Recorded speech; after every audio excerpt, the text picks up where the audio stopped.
Awesome. Welcome, everybody. Super excited to be with Julie tonight. We are Massive Capital Girls Society.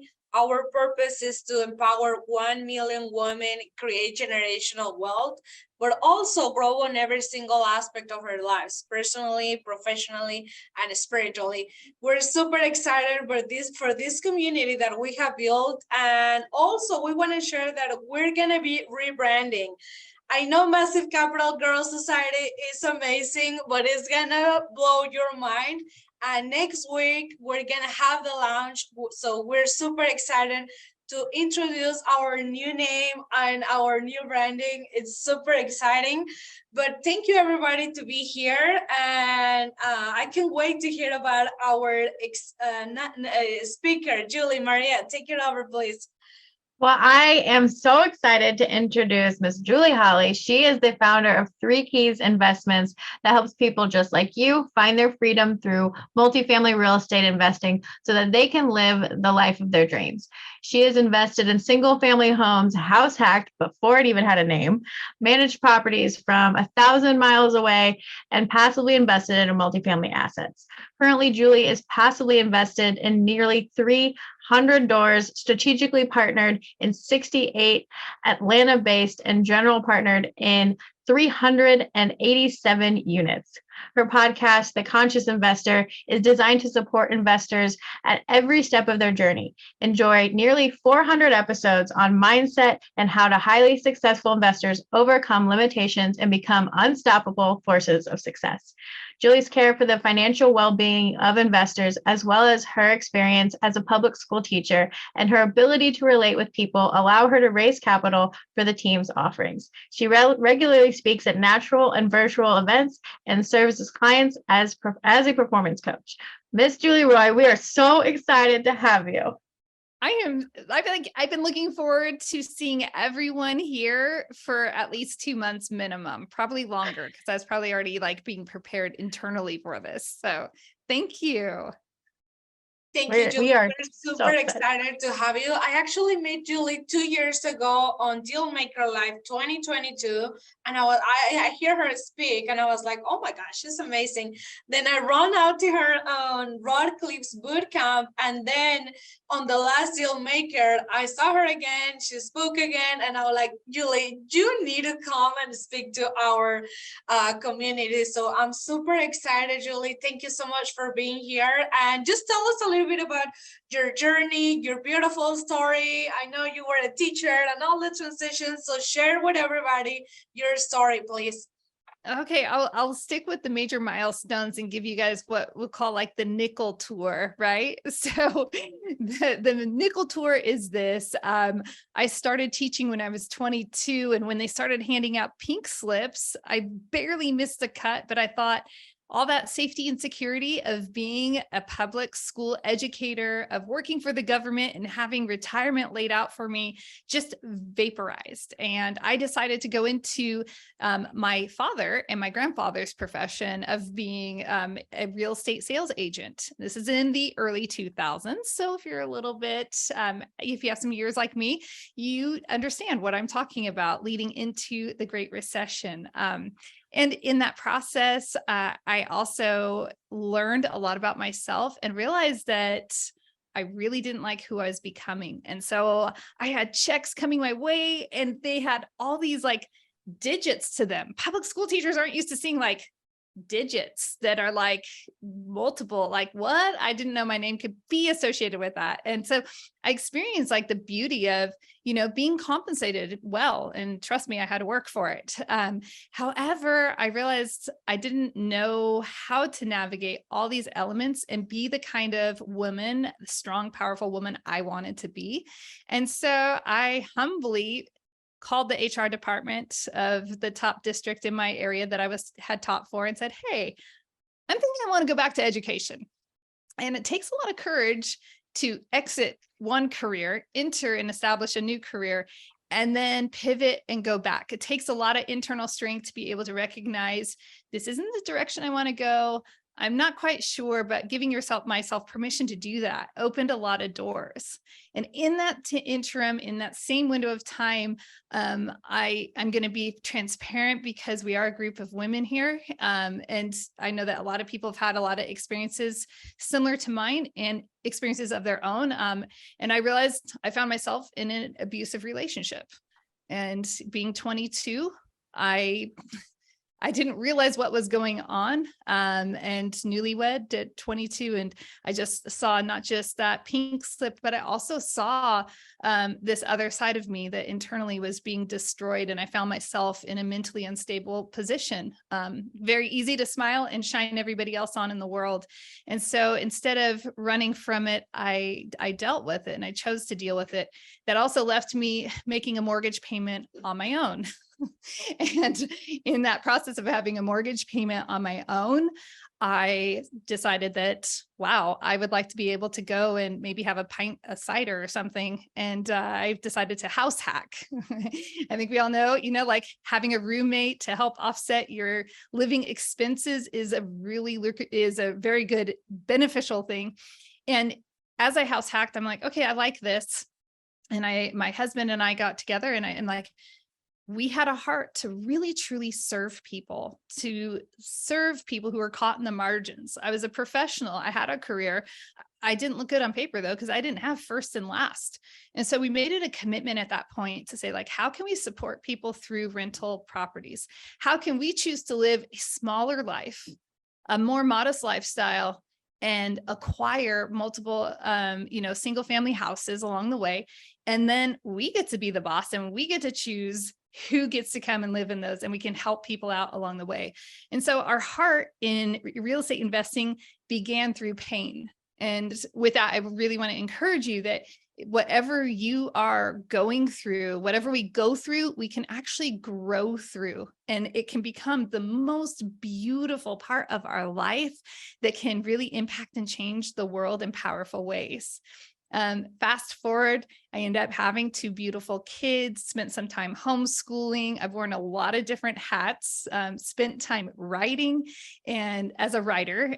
So I got to deal with editors, and that was really fun. All of this does come into play because we found ourselves in the situation where I'm like, I just don't like this whole single family space. We've got a 1-to-1 ratio. And as soon as one resident moves out, we are now left with this open risk, this liability. And sure, we've had great residents every single time, no problems along the way, but golly, all of our income could be vaporized, to overuse that word in this conversation. It could just vanish in a heartbeat with one HVAC, with one fence repair, with one roof, and I'm like, this just isn't sitting well with me. And we thought we timed the market. So if we want to talk about timing the market, we can talk about that. We thought we timed the market and we're exiting and selling, disposing of single family at the right time. And that money was sitting in the bank, and it was driving me insane. I said, honey, we got to do something. We've got to put this to work. My husband is a fantastic ally. He believes in me. And he said, you know what? Why don't you just do some research? Why don't you see what we should invest in next? And there I was driving up the hill to go work out at Dark 30. And next thing you know, you know what? This is the first time I've told the story in a group like this that will actually get it. Okay. I'm listening to Bigger Pockets. And this is 4 or 5, how many years ago, right? I'm listening to Bigger Pockets. Gentlemen speaking, gentlemen speaking, gentlemen speaking, gentlemen speaking, gentlemen speaking, gentlemen speaking. And I say gentlemen because they're all great and they're all gentlemen and I appreciate them. And I don't have a problem with that. But I realized I told a friend, I'd really like to hear a woman speak. And 2 days later, I'm driving to work out and Monique Halm is there speaking. And she is sharing her story about house hacking. She's sharing her story of all these things. And ultimately, she starts describing real estate syndication.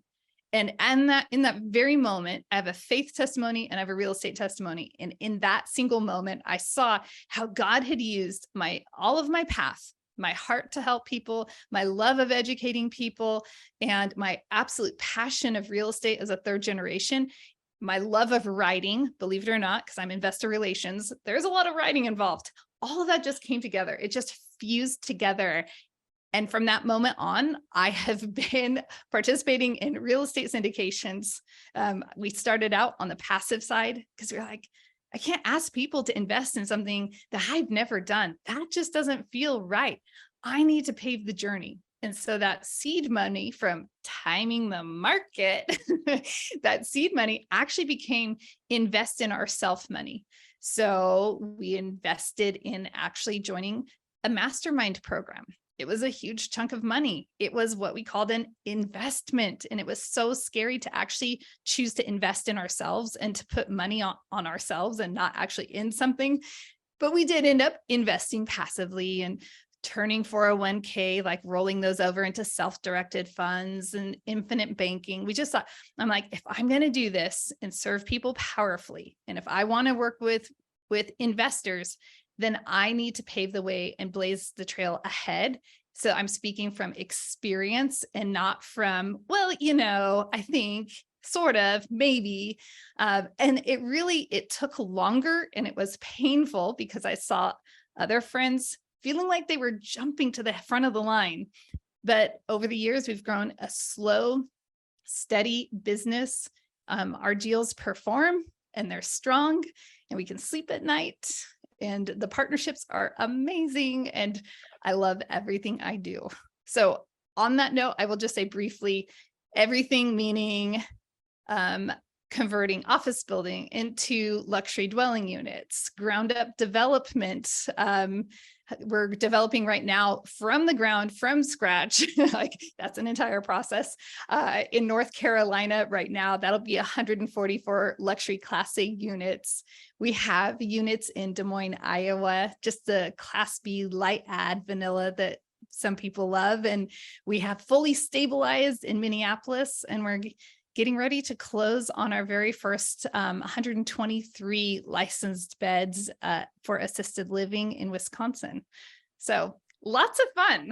And that I think is like the condensed nickel version, if you can believe it.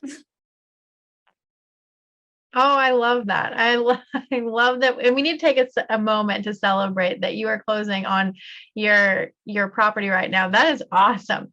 We don't celebrate those things enough. So I want to celebrate you on that because that is amazing.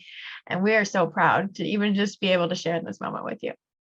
Thank you. It really is exciting because by the time a deal reaches our investors' eyes, which we only do 506Bs, we only have relationships with our investors. And so by the time it reaches their eyes, it's like, we've already been working with this deal for months. So it is very exciting. That's awesome. And thank you so much for sharing that, because it's always good to know that all of our past experiences are helping us. And it's good to see an example of that in you. So thank you. But what keeps you motivated to do this and not go back to the things you already know?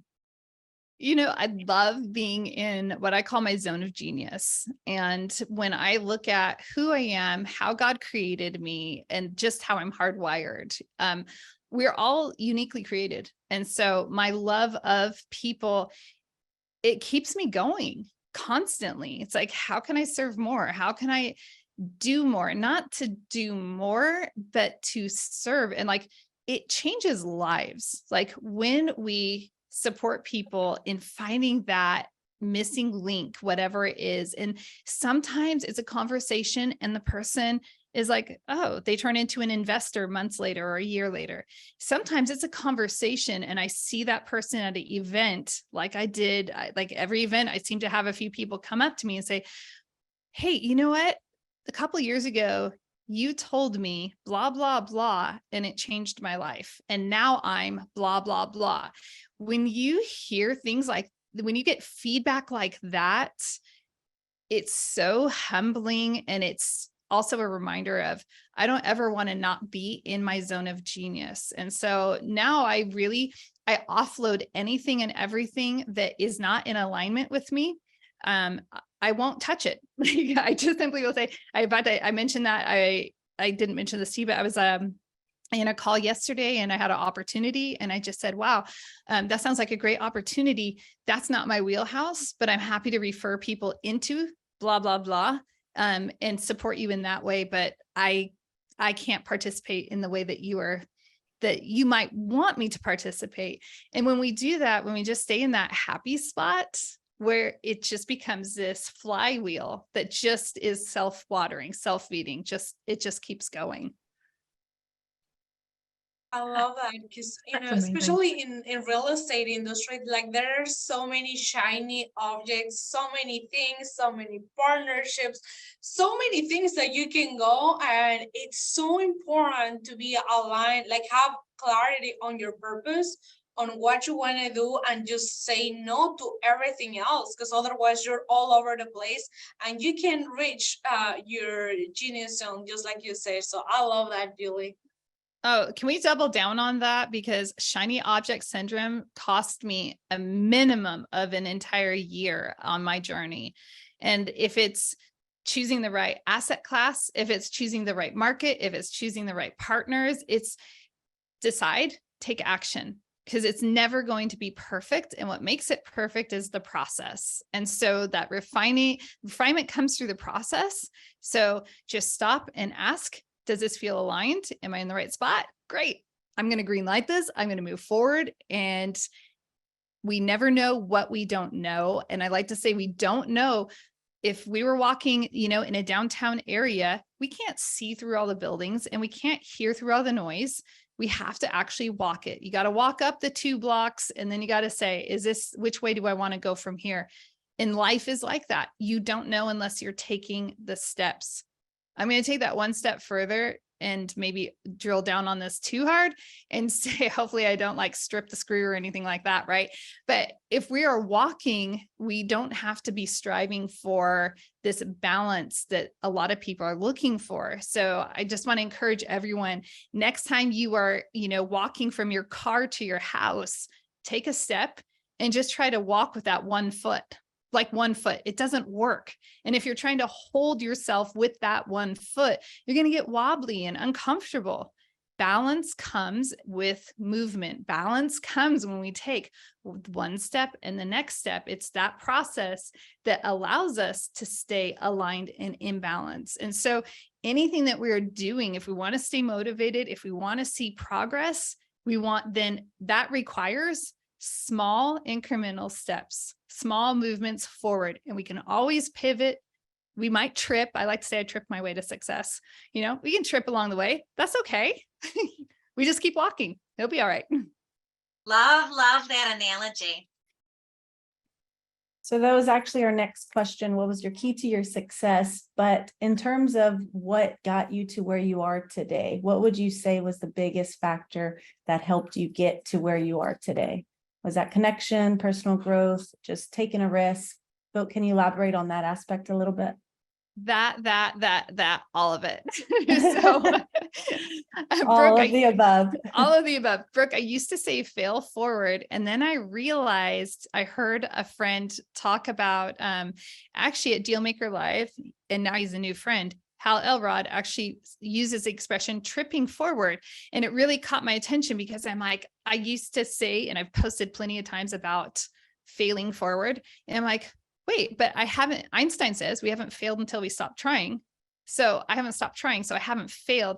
So I like the concept of I'm tripping my way forward. And it's a lot of iteration. So one of my partners recently posted, it's not the 10,000 hour rule, it's the 10,000 iterations. And that's really what leads us into that, I believe led me into success, is a mass amount of humility, a willingness to say, it might not look the best, it might not sound the best, but I'm going to get on the stage anyway and talk. I'm going to say yes, even when it's uncomfortable. I'm going to say yes to things that feel aligned, but are going to stretch me. And now I can't imagine being in a position where I don't feel that stretch. It feels uncomfortable. I'm like, oh, what's going on here? Why am I not stretching? And so now it's a matter of, I need to invite some rest time into my life. Right. But, tripping the way forward, having that humility to say, it doesn't need to be perfect. That's not what it's about. It's about the process. I love that, Julie, because that's something that probably like all of us, like we're human, and those moments, like, what am I doing? Am I doing right? I'm not ready for this. Like, we always have those moments, but one of the things that I always share is like, we're always gonna have those moments, but what is gonna make the difference is for how long you keep those thoughts and those moments. It's like they can come and you brush them off, but I'm gonna get on stage, I'm gonna do this, you move forward with what I wanted to do. But if we let them sink, it's just like we're never gonna move. So I love that you mentioned that. That's very important. And I'm gonna switch gears a little bit. We also focus on growing personally, professionally, and spiritually. So do you mind sharing how do you stay grounded on every single aspect, being a mom and all these things that we need to be doing as women? Oh my gosh, there, right? I think, Angela actually pointed out on our call yesterday, like mom tasking. If you are a mom tasker, which I am literally doing, I'm in my husband's office. I'm like trying to make everything work in my life, right? Like, so meaning I'm not at home in my studio. I'm like, okay, well, how do I get kids here, there, and everywhere, right? If you're a mom tasker, please like just drop it in the box that you're mom tasking, or if you were at some point, just let us know. Yeah, it's an interesting process when we're trying to stay balanced. I'm going to be really honest because I'm always honest, but I'm in one of those points where I'm in a super stretch mode. And I realized the other day, for me, spending time in my Bible, spending time reading, spending time journaling is really how I have to start my day. And summer mode with kids and running kids around and late nights, because in North Idaho, the sun doesn't set till 10 o'clock and it's warm.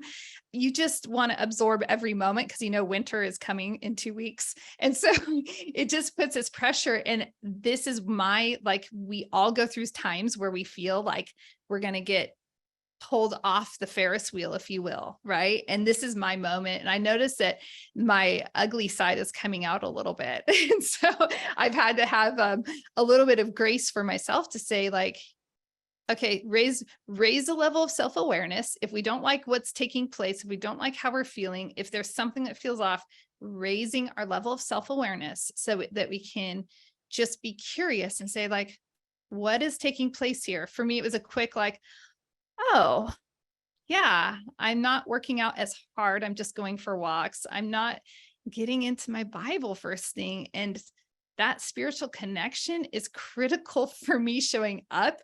It's very important for me personally. I just want to empty myself of parts of me that aren't the most beautiful parts, and just say, like, just download, just fill me with your love. Cause I'm not filled with love all the time. Like, I'm just not. And so I love to just say, like, I need your love to give to other people. Like, your love's greater than who I am and what I am. And so that's like super central to everything I do. And then exercise, I have to exercise. And now I'm learning, and I'm going to say something that is really tender. I'm like probably going to choke up here, but I think it's really, really important. We can be so driven and so ambitious as women that we can prioritize.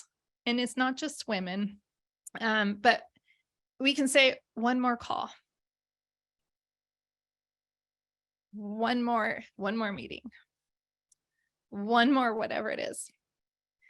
And your kids are on summer break, or one more, and your kid's going to be leaving the nest and launching into adulthood, right? And so I think in the midst of everything that we are navigating, it's also like staying present and saying, like, am I being present here with this investment and with this relationship?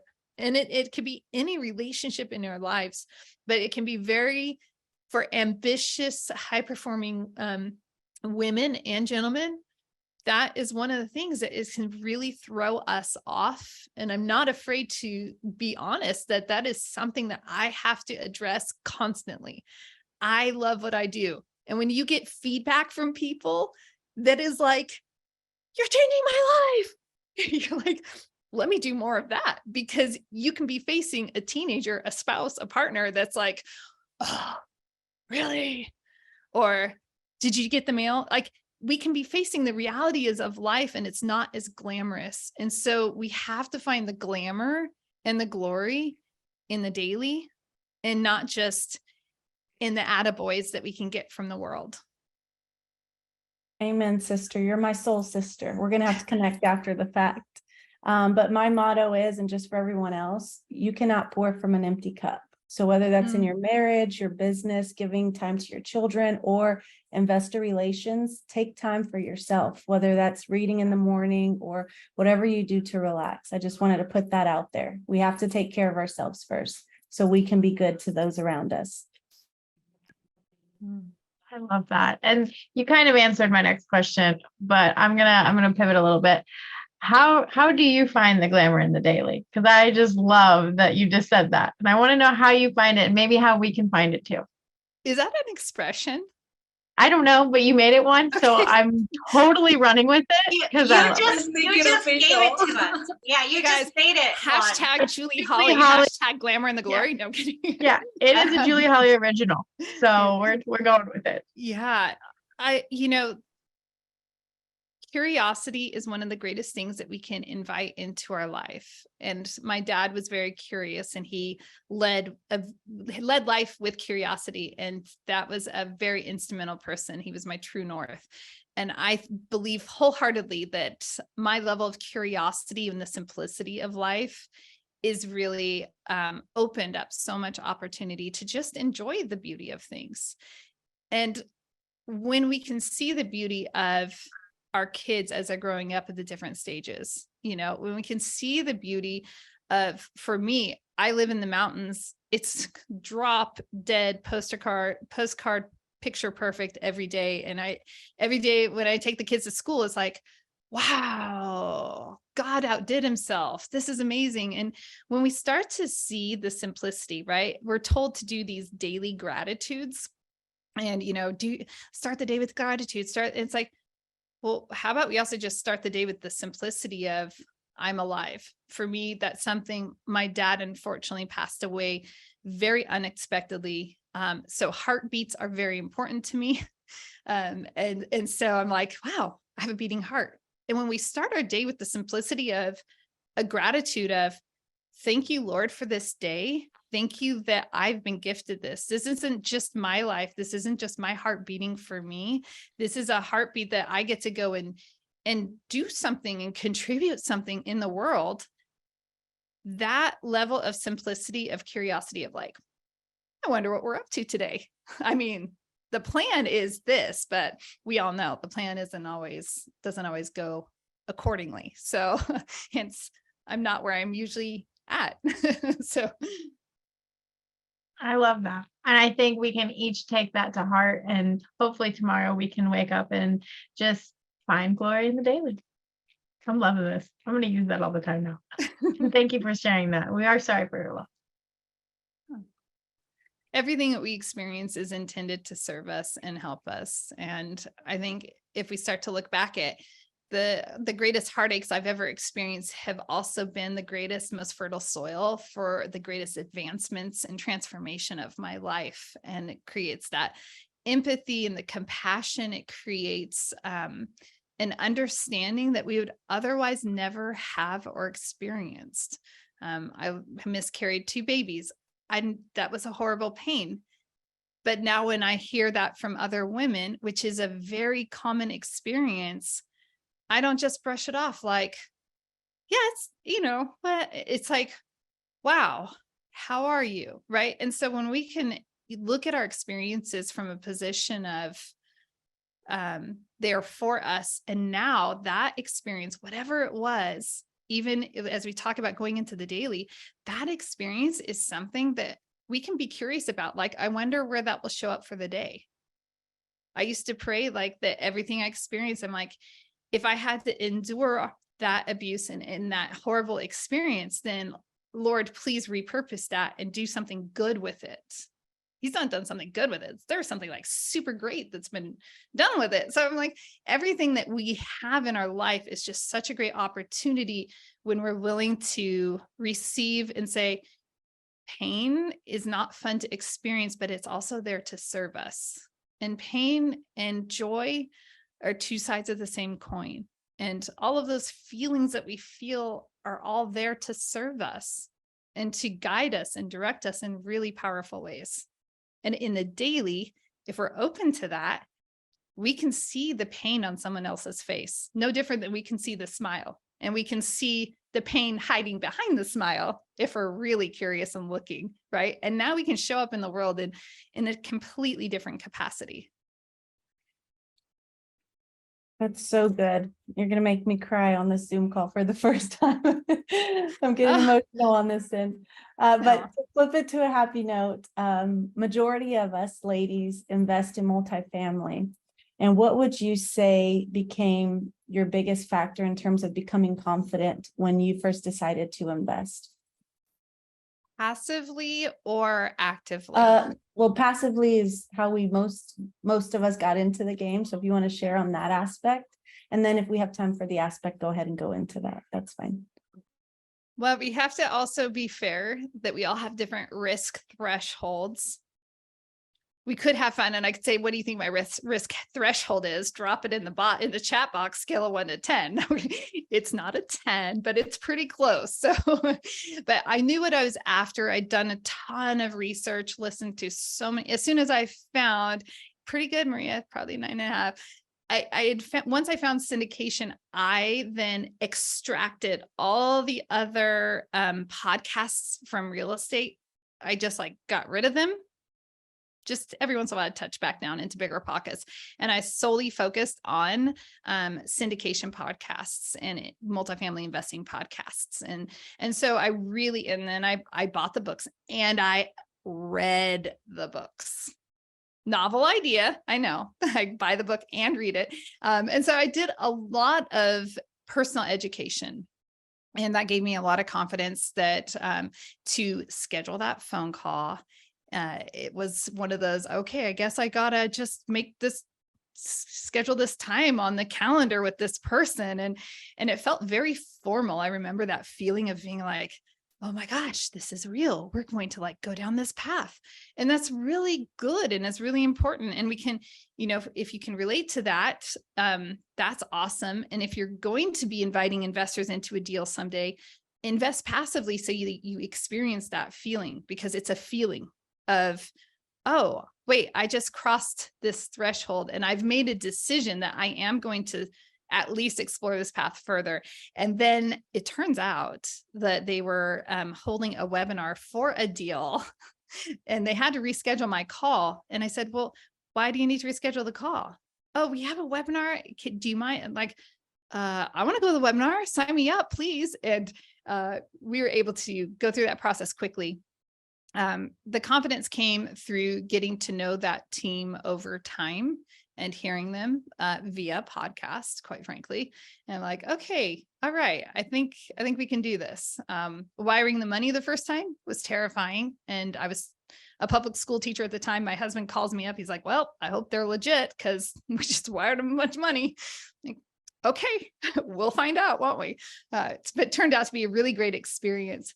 On the active side, switching to that, the biggest and greatest best thing that ever happened was the law of the first deal. It was actually like, get a deal done, just do a deal. And I'm going to be honest, for a lot of people, that first deal is not glamorous. And I was going in, I'm like, I have a platform. I can do this. This is going to be easy, dare I say, air quotes. And I really had everything handed to me. And it was really great. I'm glad it turned out that way. And it was challenging. And I thought, raising a decent amount of money wasn't going to be easy. And I walked in with $150,000. I'm like, that was the hardest thing of my life. But it also opened my eyes to areas where I've raised my level of awareness of, where do I need to grow? How can I serve better? What happened? Where do I go from here? And so being willing to not just say like, boohoo, this totally stinks, but to be able to say like, this is painful and embarrassing. It is, let's face it. And all of the feelings that go along with this. At the same time, this is the beginning and the precipice of growth. And now, years later, things are very much different, and it's more fun. You have to go through the growing pains, and it's totally worth it. That's so good. So we're going to go ahead and actually ask y'all to scan her QR code right on her backdrop. That's going to get you connected directly to her. I'm also going to drop a link in the chat. This is for our Massive Capital Girls Society website. So if y'all liked what y'all heard today, please join us next time. We have it on the 1st and 4th, I believe, first and third Tuesday. It's been a while. We've been on break of every month, but you can get all that information on that link there. And we're going to go ahead and open it up for Q&A. So with that being said, does anyone want to raise their hand? Drop it in the chat. Questions y'all have for Julie? No questions? Okay, well, we are set for breakout rooms if y'all want to go that way. The only question that came up a couple of times, one, somebody asked you, they live in North Carolina. Which city is your ground up development located at? Winston-Salem, North Carolina. There you go, y'all. Next one, there's been a couple questions from people regarding financing. What kind of financing do you look for? Long-term agency debt. I felt like that was no, there's no stop. That's a Yeah, I know. Fannie and Freddie, y'all. Fannie and Freddie. Yeah. Get away from those IO loans. Right. So, in full transparency, all of our deals do have strong financing in place. That goes back to, that's a definite nod to my roots being in real estate in the early 2000s and watching, the adjustable rate mortgages, and watching the debacle and everything that happened. So I have a serious aversion to adjustable rate mortgages.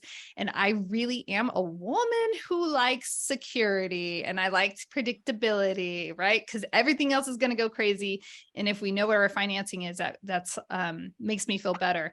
We're actually using again, I'm all so transparent. We're actually using a bridge loan with our current purchase. And normally I am no bridge loans, especially with what we're seeing take place right now in the market.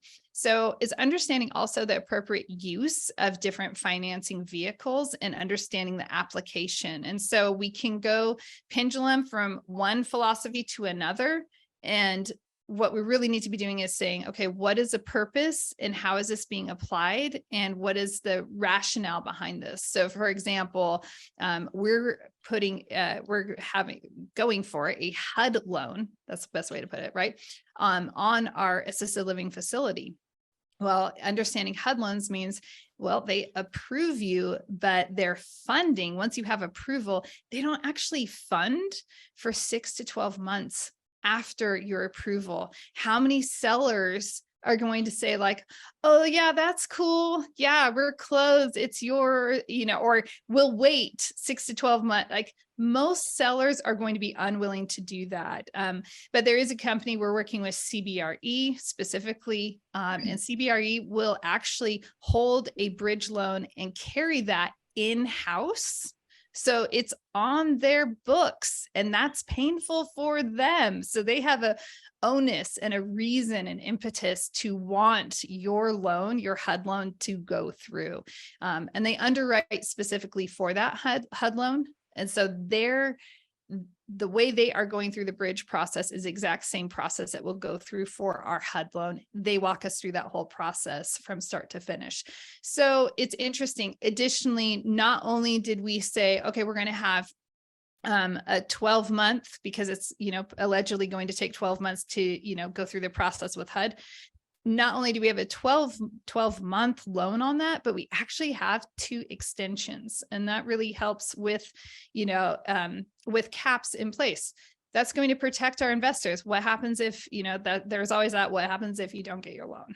What if HUD doesn't approve you, and are you going to be put in a pressure position? And so, really mitigating that risk by saying, okay, we're going to use this vehicle, this bridge vehicle that's not glamorous and it's really in the crosshairs right now for good reason. However, we're going to use it in a really responsible way so that we can move forward with this purchase. I'll leave it at that. And then 2 more came in as well. So another question was, can you elaborate how you turned corporate buildings into apartments? They thought you mentioned that. I did mention that, and that is the very first project that I was ever a part of. That was really interesting. So that's a strategic partnership. Again, I don't appreciate it. I did not appreciate when I would be in any of these forums and people would say things and you're like, how many units do you have? Hence, I say strategic partner. I'm not on the general partnership of that. And hence strategic partner, 0 compensation, but get to participate in the deal and get to bring investors in. By the way, best way to learn. Go and partner up with people. Even if you're not going to make a penny off of it, what you will learn through the process and just going through the process in and of itself is priceless. Absolutely priceless. So I didn't get to be so much in the weeds on the decision-making day to day on that project, but I want to say all of this very transparently, because I think that a lot of this is really sugar-coated and a lot of people, unfortunately, want to just glamorize everything that they've done. And then it makes the rest of, people trying to work their way up be like, wow, look at it's like, no, you got to cut your teeth. Right. In that process, though, what they did was they had purchased an iconic building in Atlanta. They'd gone in and gutted it. Everything, the elevator shafts, everything was being redone. And then guess what? The first team ran out of capital. This is before what we're going and experiencing right now. This is years ago, right? And so they were recapitalizing. And in that process, we were able to bring in investors into this deal. Very, very small general partnership. I feel privileged to be a part of that. I'm not on the general partnership, but I feel privileged to be part of that, just that whole deal in general. And so we have 68 luxury residences in that conversion. There are also some small commercial spaces. There's also an entire patio area that can be leased out or rented out for events and such. And then there's outside sales. So we have, like, if you're in a city, right, and you've got a prominent building, you can actually, I didn't know this until it's part of this deal, right? But you can make money off of saying, hey, here's some ad space, go put your banner up. And so there are all those other income. There are all sorts of ways where you can make money off of and increase your NOI and everything. But interesting process, interesting deal structure. And I think if you're ever going to do anything that requires a heavy lift like that, if you've never done it, do not go that alone. Ever. She said, ever. Our ground up development project. I'm not in ground up development on my own. I've never done it, but the correct partnership presented itself. And now I'm able to participate in it. Weekly meetings that I am on the GP. I am in the weeds, right? And, just being able to participate when you have the architect and you have the developer and the builder and you have really strong fellow investors. We have a really strong general partnership that protects, right? We always have to be looking, if we're bringing investor capital into our deal, we have to say, like, how are we mitigating the risk for them? How are we protecting the investor? Like, if this is just our money, okay, we can do whatever we want, that's fine. But as soon as we're bringing outside capital in, we have to say, checks and balances here. Who's done ground up development? Great. You haven't? Great. Do you have the right players in place so that you can learn without putting investors in harm's way? Last question that's came up is you have such an intense love of learning. What is your next unexplored frontier? Oh my goodness. I should see. Yeah, there are endless frontiers. I believe that there is a black galaxy to be explored. So, we hear about glass ceilings.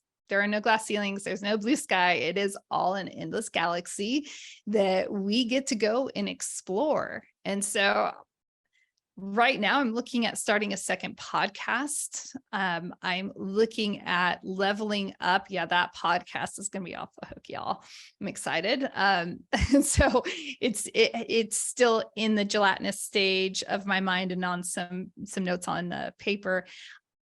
I put off writing my book. My goal was to write a book this summer for the Conscious Investor. And that got postponed because when you have a deal that's a really great deal, you work your deal. I think we all know that finding a good deal these days isn't a dime a dozen. And so that has been my priority. So I will write my book by the end of this year. That will be done, which is exciting. And then there's a live Conscious Investor Growth Day that will be taking place at the beginning of March. I'm excited. It will be the second event. And last year we really focused on bringing local people, but it'll be held at the beautiful Coeur d'Alene Resort in North Idaho. So definitely something you want to have on your radar. And we will share all the details for this event. Ladies, you will receive an email with the recording and the link to the event, and to book a call with Julie if you guys want to connect with her. Thank you, Julie. So should we go to breakout rooms now? I think that's all the questions, right? We have a few minutes for breakout rooms, so let's go.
I see a couple people still here, Alex and Eze, Jackie. I think I sent you the invite so you guys can join the breakout rooms.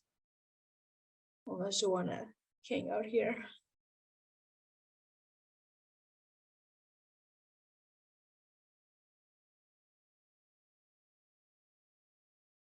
You are muted. Jackie, if you're talking, I see you.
I was talking and I was muted.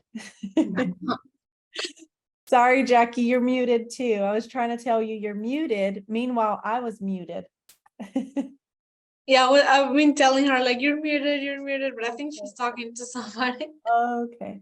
I realized we had one more question. It looks like it was Belinda's question, Jasmine. Did you see that? Yeah, I saw it when you guys left, so I was like, Okay, oops. yeah, let's see if we can get it answered right before we cut off real Okay. quick. If she's still here, I don't think she's here. Sentence, Jasmine. Yeah, I don't think Belinda's here anymore. We'll see. Yeah, she wasn't when we first got into the room, and then all of a sudden there was more people. Okay, because she had a question we were going to address, but that's fine. Welcome back, everyone. Well, as everyone coming back in, I was telling my group that we're going to be at 10X Ladies. Yeah, And we're excited to be there in person not with a screen in front of my face. And I want to meet you guys. So if you're going, I'm excited. It's more about there will be men there. I know. Crazy. We got Lambert in the room here. There will be some men, but it's a cool group. And if you guys can come, I know it's expensive. So if you guys are coming, I hope to see you there, and maybe we'll get some more for the group. Yeah, and just stay tuned. We're gonna be blasting tomorrow. We have a link with McGinnis. So if you guys want your tickets, you can purchase there. And I think we have a small discount. Also, if you guys want to talk about, we might get a room for all of us. So let's just connect. If you're going, just let us know. We're gonna be there, and we're super excited to have you. And Angela, find out there was another question, but but we're not gonna do it, right? She left. Okay, awesome. So we are super excited for next call, because as we say, we're gonna unveil our new branding. It's gonna be amazing. We can't wait to share with you guys. Capital Girls Society, it's good, but it's definitely gonna be amazing. So thank you so much, Julie, for being here, for taking time in this afternoon. We took off some time from your kids and everything. Thank you so much for all the information. That was amazing. I know the ladies got a lot of value. So thank you so much for everything. Thank you, everyone. This has been so much fun. And I did make an exception. I'm like, no, I really like Jasmine. I really like this group, and Brooke's super fun. So I'm going to make an exception to my summer evening rule and jump in on this. Yes, We're glad you did. We're glad you did. We are so happy to have you. Thank you so much. Thanks, everyone. Thank you. Thank Have a you, good ladies. night. Have a good Bye. evening. Bye. Bye-bye.